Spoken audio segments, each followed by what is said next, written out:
I can tell you right now, my friend, you are not resting enough. And if you are resting, you are probably not resting in the way that your brain actually needs to rest. Something that really differentiates high performers from people who aren't high performers is their ability to achieve things in a way that is more exceptional than other people. But they also have this incredible ability to support and improve their well being as they were achieving and becoming more successful. And an important part of supporting your well being is learning how to rest and learning the types of rest that are the best for you and your brain. And when you start to combine achieving, becoming successful with the right types of rest in between these sprints to success, you will truly become unstoppable. That is how powerful this is.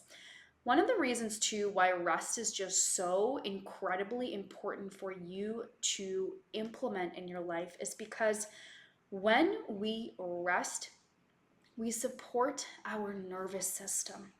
You can't just keep sprinting onto the next thing, the next achievement, the next whatever it is that you're trying to accomplish without giving your nervous system some space to rest and to unwind. When you give your nervous system space to unwind and to rest, it actually increases your capacity to handle more success and to persevere through challenges. One of the reasons we end up staying and struggling at this same level of life. So take note of your life right now. Sorry.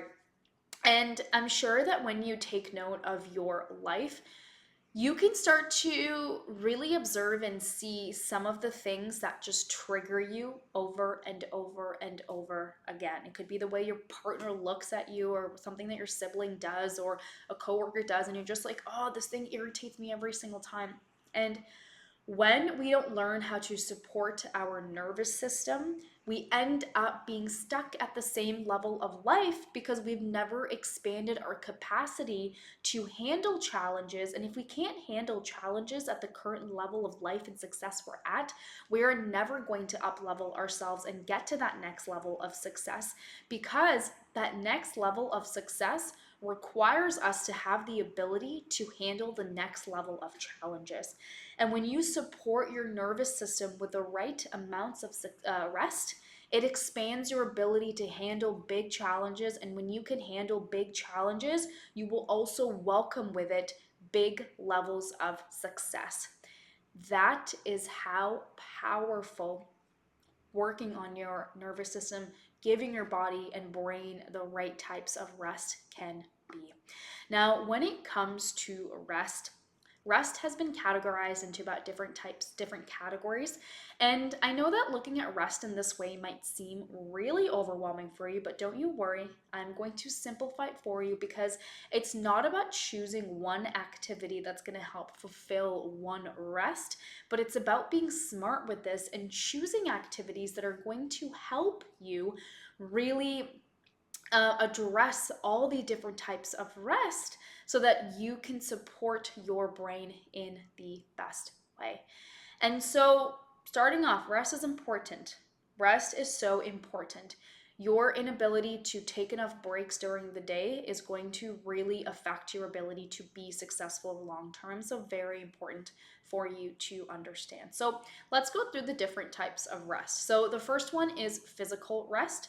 So, this is when you have really overworked your body and you need to rest physically. I recently just started training for a half marathon, and I'm trying to run it in an hour and 45 minutes.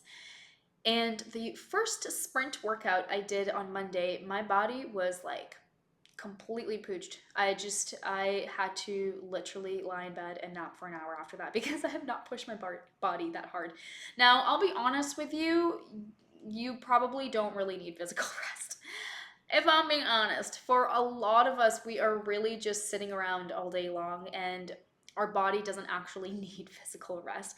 Unless you have a very high labor job or you're really on your feet walking around all day, our body doesn't really need physical rest, or unless you're like me and you just started a half marathon training. But that's physical rest, you needing to give your body a break from strenuous exercise. Now, mental rest is the second one. So, mental rest is when your mind just doesn't turn off. It's like your mind is just racing and thinking of 100 million thoughts an hour. And even at nighttime, when you are disconnected from everything, it's like your mind just doesn't turn off. That's when you know you need mental rest. You need to give your mind space to literally breathe. You need to teach your mind how to turn off and be present so that it doesn't, have a million thoughts a minute. Sensory rest is you needing a break from anything stimulating, like conversations, light, music, technology. That's a huge one. So many of us, we spend all day long on a computer, being on technology, and then what do? We go home and we're on a TV. We're watching TV all night. And our brain doesn't actually ever get sensory rest.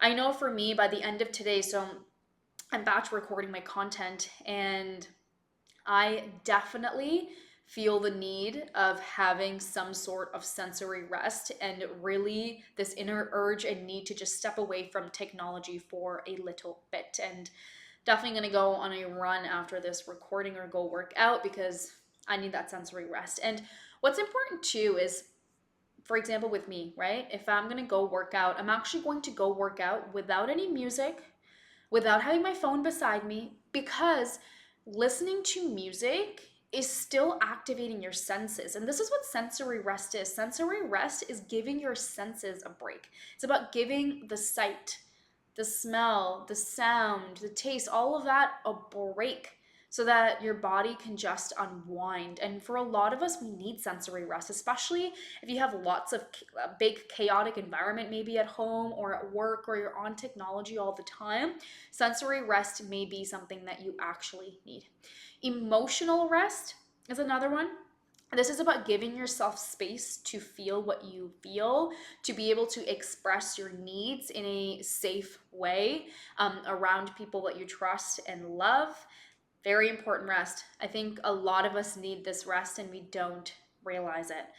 We're just carrying around so much stress, so many emotions that we just have not dealt with, and we just carry it around. And it's like, let it go.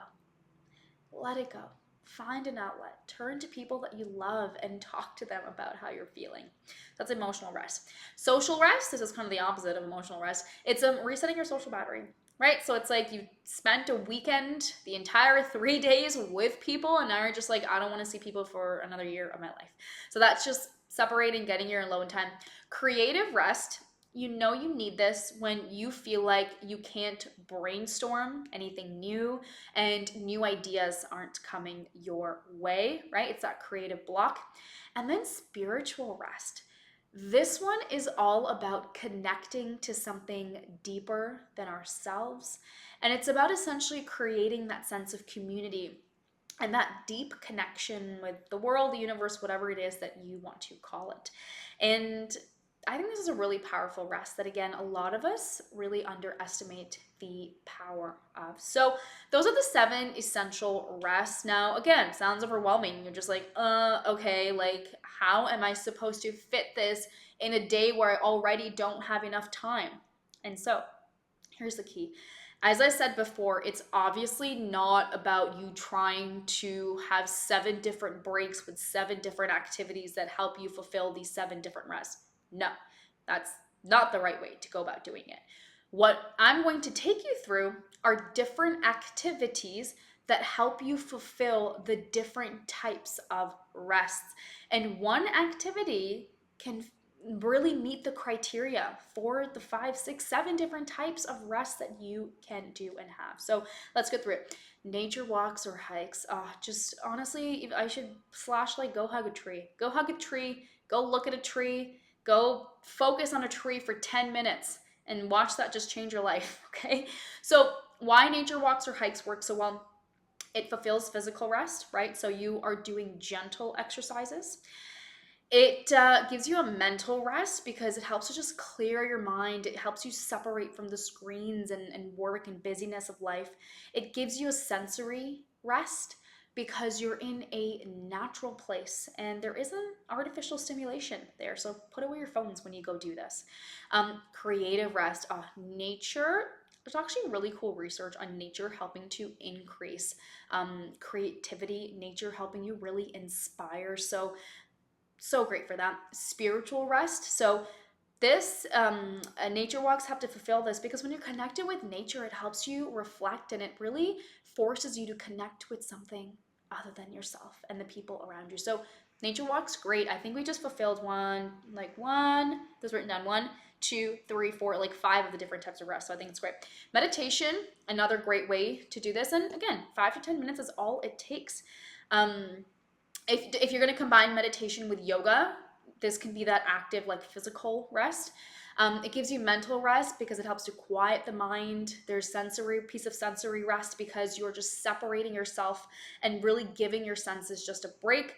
There's that emotional rest because it's a safe space to explore, release emotions, tune into what's really happening with you, and spiritual rest. Meditation is such a powerful way to connect with something bigger than yourself. The next one is honestly one of my favorites, creative workshops. I don't think like enough of us, like we don't do enough creative things in our day. We just forget about our hobbies. And these are the things that bring us so much joy, like arts and crafts, cooking, painting. And I don't mean cooking in terms of cooking for your family and like a chore because you have to, because that just sucks. But cooking as an art, cooking as like something creative you do as an outlet. So these creative workshops are so awesome. This gives you creative rest, right? This is all about engaging in creativity without having any pressure. It gives you emotional rest. Doing these creative things is such a beautiful way to express your emotions. It gives you mental rest because you are focusing on a specific task and it helps to actually give your brain a break. Social rest, depending on how you are doing this, helps you either step away from other people or you're connecting with people in more of a smaller setting. And sensory rest, right? Helping you connect with the senses to complete activities. So this one, it's 1, 2, 3, 4, 5. Again, right? You're hitting so many of the different types of rest with these activities. Journaling is fantastic, great for mental rest. Whenever my mind is racing, and lately I've been waking up and I've just been like, boom, anxiety, just going through a very busy transitional period in life. And honestly, first thing I'll do when I wake up is journal. Just get it all out. And I feel so much better when I do that. Gives you sensory rest.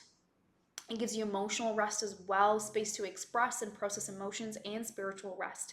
Because depending on how you're journaling and things you're journaling about, it can help you connect with something deeper than yourself. And the last one, if you want to do like a little spa day, a great one. Um, you get so many different types of rest with the spa days. You can get physical rest with massages, sensory rest with like calming environment with the music, dimly lit area, mental rest, just time away from digital devices, emotional rest, time to decompress, unwind. So many different types of ways you can incorporate this rest. And again, keep in mind that it's not about having one activity for one rest, but starting to tune in and really have a collection of activities that helps you fulfill multiple types of rest together. One of the best places for you to start is to tune in and start to see what types of rest you need during the day. Like I can start to really see the need for sensory rest just like creeping up, and I'm like, hey, I think I'm gonna take a pretty long break before I try to record anything else. But physical rest, you know you need it. Tune into your body. How tired and exhausted is your body? Mental rest, if your mind isn't switching off, you need mental rest. Sensory rest, right? Tuning into your senses and seeing if you feel fatigued. Like I know I need sensory rest right now because my eyes feel so fatigued and exhausted. My mouth literally feels exhausted. I feel like I've been talking all day long. So I can just feel that inner need and urge to need that type of rest. Emotional rest, right? We know we need that when we feel like we're just carrying these big, heavy emotions or not addressing emotions that need support. Social rest, tune in to see if you start to feel irritated and annoyed by being around people. Might just mean that you need a break from being around people. Creative rest, you just feel like you have a block. Like you can't think of a solution to this problem. You can't have any creative ideas kind of coming up. And then spiritual rest, I feel like we need spiritual rest when we start to feel lonely, when we start to feel like we've lost purpose in life. This could just mean that we need to reconnect with our community and reconnect with some of those deeper things within ourselves. And that's when I usually know I need to have some sort of spiritual rest and kind of take a step back. So I hope that this was helpful. Start taking action and start resting more, please. When I first started my businesses, I was in a miserable spot. And I was in a miserable spot because I just would never support my body and I wouldn't rest enough. And I realized that if I wanted to accomplish more things in life, like I have to rest. Like if I don't rest enough, I can't show up. And the other thing to remember too that I remind myself is like I want to be doing this stuff when I'm 60, 70 years old. And if I burn out now and if I destroy my health now, how am I ever going to have the energy to be able to push through this stuff long term? So I think that's important for you to keep in mind. Like, whatever you're doing, you want to be doing it successfully, hopefully for the next 10, 20, 30, 40 years of your life, depending on how old you are. And you can't let yourself and your health deteriorate now, or like you won't be able to do this for the next couple of years. So rest, so important. Build a plan and strategy in place for it. Schedule these breaks during your day and your brain will thank you for it.